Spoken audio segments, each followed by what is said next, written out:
welcome back to another episode of the My Emotions Matter podcast. Like always, we're discussing different concepts on emotional intelligence, and today we are really fortunate and pleased to have Gurulakshmi ma'am with us. Today we'll be talking about something that a lot of people struggle with, and I like to call it the tiny little word called no. Right? A lot of people find it hard to say no. Before we go into the topic, just a quick introduction. What do you do? What are you occupied with? Okay. My name is Gurulakshmi, as you introduced, and I come from India. I'm born and raised in Mumbai, so I'm a Mumbaiker.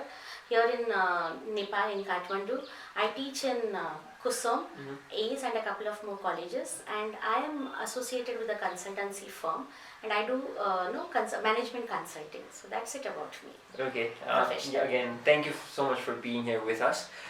We wanted to bring you in and have you for this specific topic because your background is primarily in HR. Yes.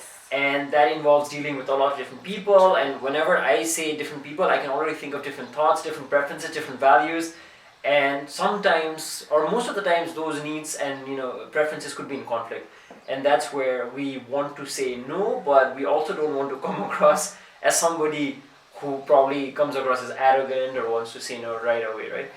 In your experience dealing with a lot of students as they are preparing for life in the corporate world, do you also sense that saying no is something that they struggle with? What has been your experience like dealing with these students?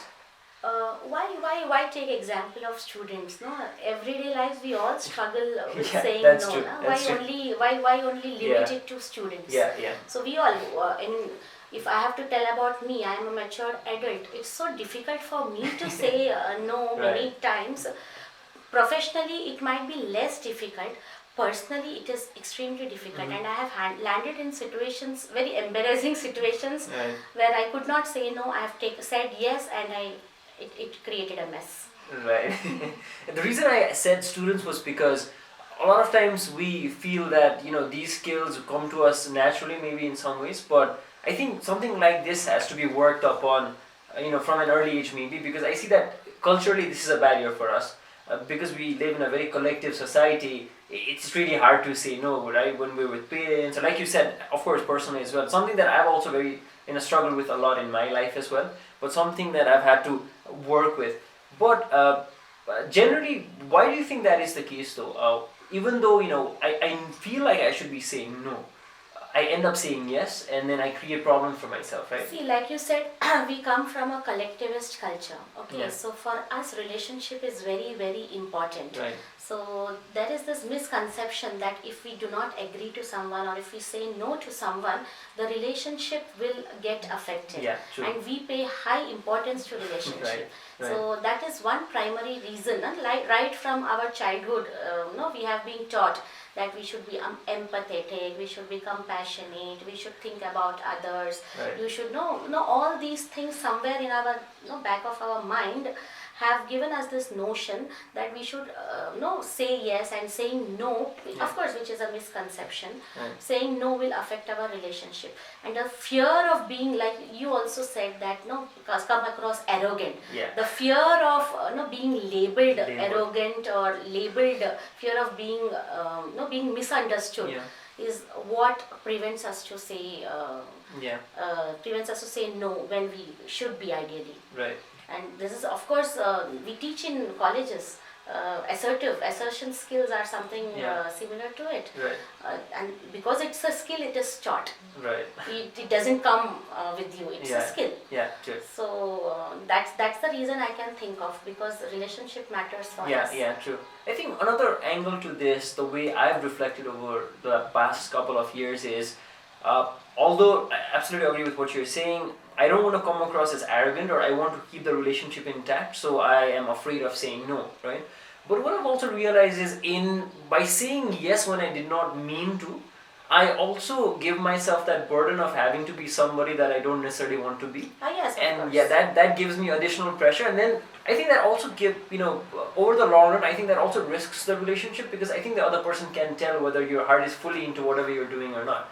So over time, I think striking that balance between saying yes and no, of course, is very important, and hence we have to develop that skill, right? Yes. So earlier, I wanted to ask you about students, because eventually these people get into the working world, where again the stakes will be very high, especially for someone like you, where you're working in the domain of HR, so you have to listen to everyone's opinion and you can't necessarily brush off people's opinions, preferences, yes, right? True. So, what could be a few ways in which if a person reflects and says, okay, I'm somebody who raises my hand and says, okay, I definitely struggle with saying no, what are a few ways where they can start being slightly more assertive? Okay. One good tactic I have practiced, experienced, and it has worked with me is buying time. Okay, yeah, true. You come to me with some request which I won't be able to do, and it's very urgent. I mean, I'm talking about a professional setup. Right, You are coming to me with some work, and Yeah. I won't be able to do. Yeah. No, I can just I'm busy with something. I'll get back to you. Yeah. Is something Right. that has worked with me because I'm not saying yes, Yeah. and I have neither said no. True. So what happens is, if the work is urgent that you want to get it done, and the moment I say I'll get back to you, you will not wait for me to get back. You will always look for a backup for that work to be done. Right. So many times, it has gone out. I mean, I have experienced a good way. I mean, it's a good way of tackling. Right. Rather than saying no in my professional thing, I'll just get back to you. I am sure, no, it's a very urgent. Right now I'm busy with something, I'll get back to you. So that is a tactic that, buying time is a Right. tactic which has helped me. Okay. But then it is, it's not going to solve in the long run. Right. Especially students, I cannot tell them that, no, you have to buy time. Then they'll start doing that with me also. Okay. Right, true. I ask them to do something, ma'am, we Yeah. are busy right now, we'll get back to you. Right. So that is not something that we should be teaching in schools and colleges. Right. But then justifying your position, explaining, any conflict gets solved when you explain and let the other Yeah. person know what the situation is. So Right. maybe justification of your situation and letting the other person know about why you are saying no can solve most of the problems. Right. Rather than just saying a no on a face and without having a Yeah. justification for Right. that no. Right. So may solve the problem. Right. There's something that I was thinking as you were sharing buying time is something that I've also tried, and I think it helps. But I think also backing that up with being authentic enough to maybe True. keep a reminder and saying, "I've said I'll get back to this person." I That think is that's very also important because Yeah. that shows your credibility. Yeah, exactly. If you are saying that I'll get back to you, you will have to get back because in an organization you have to prove your credibility and Right. you should be a person who should be reliable on, and Right. people should rely on you. Right. So if I have told get back to you, I need to get back. Right. But meanwhile, while that time, I'm sure the opposite person, if he's in urgent need of someone, he'll have a backup. Yeah, true.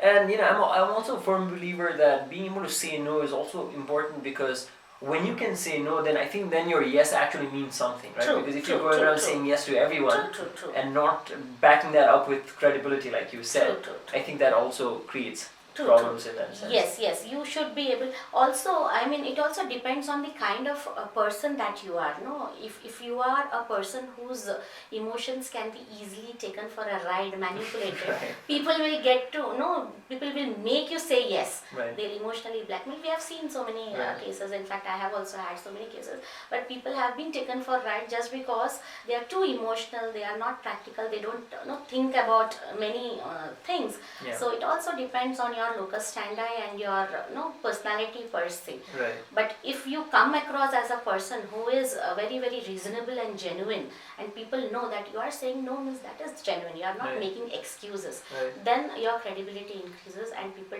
take you seriously. Yeah. A few takeaways that I'm quickly taking away from whatever you shared is, I think one is buy some time. Don't be reactive.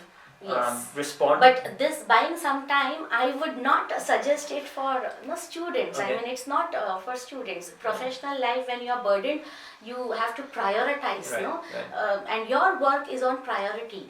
That is the time when you are buying time. Again, it comes with a rider. Buying time comes with a rider that if you have told, I'll get back, you should be getting back. Yeah, It's yeah. not, because that shows your credibility in the organization. It's also about your goodwill in the organization. Right. So you don't want the people to talk, you say that this fellow always says, I'll get Yes, back, he but never gets gets back. back, So we exactly. don't want that Yeah. kind of an image of ourselves Yeah. in the organization. Yeah. Buying time comes with a rider. Right. Yeah.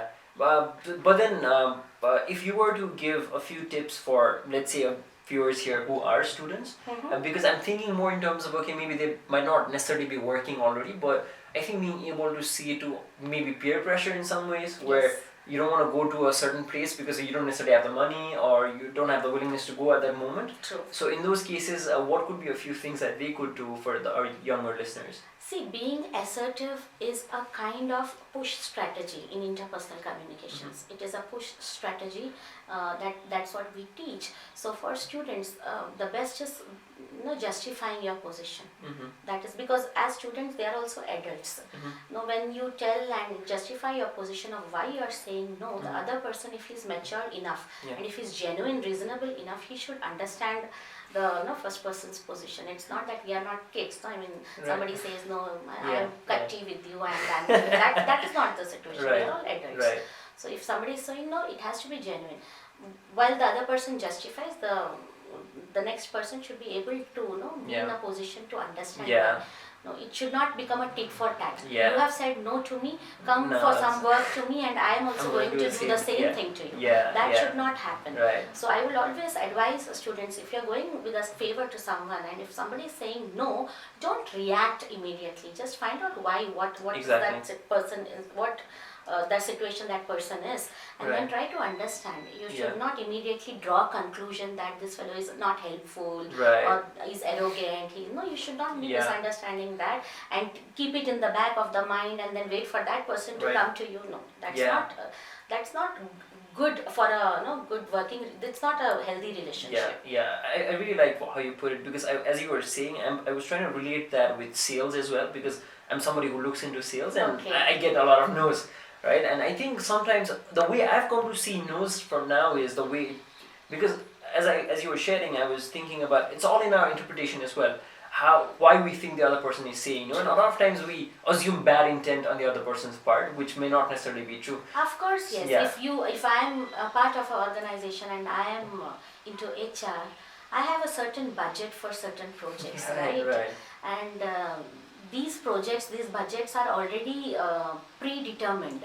And if you come with a proposal, however good it may be, however convincing I might be, I'll have to take up to the management and get it approved. And if it doesn't get approved, I'll have to say a no to you.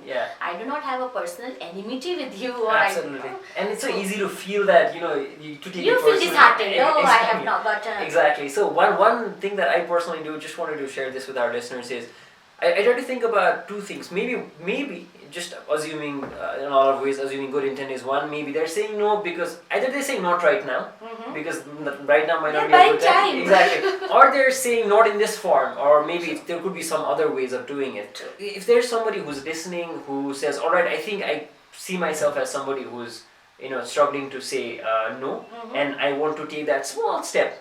As I try to become better at saying no, then what is that one thing that they could start doing from today? Small. Take tiny steps. Okay, take tiny steps. Prioritize. Prioritize saying no to the least urgent to the most urgent. Prioritize. Oh, this is the least urgent. So my saying no will not have great impact on his work or her work or our relationship. Rather than something is on fire and you are saying no and it will have a huge impact. You need to take tiny steps and prioritize on the basis of urgency of the work. So that is how you can't learn a skill overnight. As I said, it's a skill. Skill comes with practice. And you can't just be an expert overnight. Okay, today I have done this class, tomorrow I am going to be an expert. Absolutely. It comes with practice, and practice you have to take small steps, and then only you. I as a person was someone who would never say no. If you would believe that, I was always yes. All the entire burden would be on my head, and I would be struggling to finish it. But slowly and steadily, yes, I have learned. Even today, I don't say that I am an expert in saying no. Even today, personal lives, maybe in my family, I even today take all the burdens on my head. Everybody's tension is my tension. So, it is not that easy, but it comes with practice. All right, ma'am. Thank you so much for your insights. It was a small but beautiful conversation, and I'm sure our listeners have insight. if you're wondering what that small tiny step could be, I have two hints for you. You could choose one of these two. One would be go to a restaurant, sit down, they'll bring you a glass of water. A lot of people, just somehow they want to switch the restaurant, they can't get up and leave. I think you can do that. That's also a way of saying no. I think that's one small practice you can do. Another would be if you've gone shopping, the shopkeeper has already shown you different varieties. Now you feel very awkward and you don't necessarily want to buy, but then you feel awkward and you don't want to leave.